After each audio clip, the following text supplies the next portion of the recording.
Donc, cet atelier que nous faisons maintenant a pour objectif de présenter deux nouveaux projets. C'est effectivement autour du lancement de deux grands projets que ces différents acteurs sont mobilisés dans cette salle. Venus de différentes structures, ils vont s'approprier le contenu et mieux comprendre les tenants et aboutissants des deux projets-programmes que l'équipe du LASDEL lance officiellement à travers cet atelier. Deux nouveaux projets qui sont les énièmes projets que nous faisons depuis les années 2000 et qui sont des projets de recherche depuis un certain temps.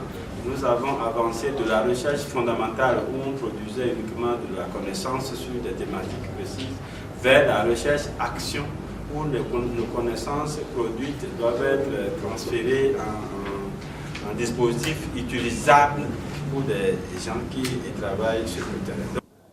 Orienté vers le secteur du numérique, le premier projet est intitulé « Projet d'appui à l'accès pour tous aux services numériques au Bénin ».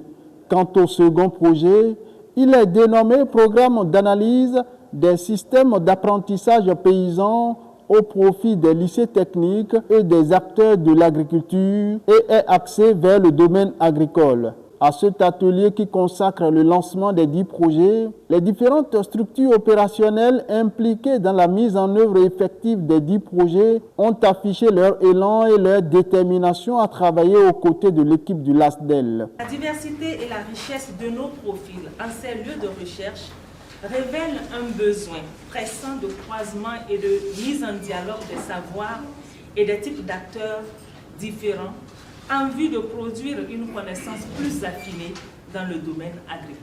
Je n'ai aucun doute sur la réussite de ce projet ambitieux et audacieux. Avec toutes ces expériences accumulées, le LADID est heureux d'apporter ses précieuses contributions au succès des deux projets que nous lançons aujourd'hui, à savoir PAS-NB et PASAP-LPA.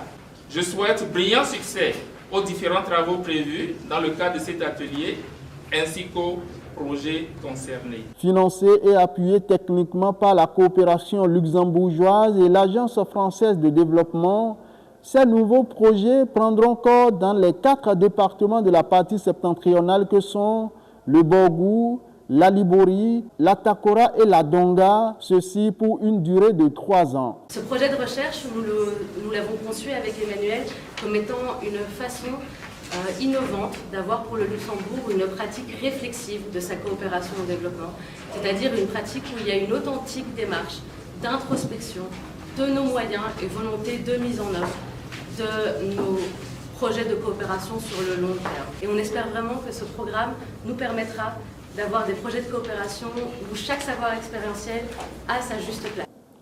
La présentation des différents aspects des projets, des communications sur des thématiques clés, des travaux de groupe et ceux en plénière ont été les autres temps forts de cette cérémonie qui vient donner le top de la mise en œuvre effective de ces nouveaux projets-programmes.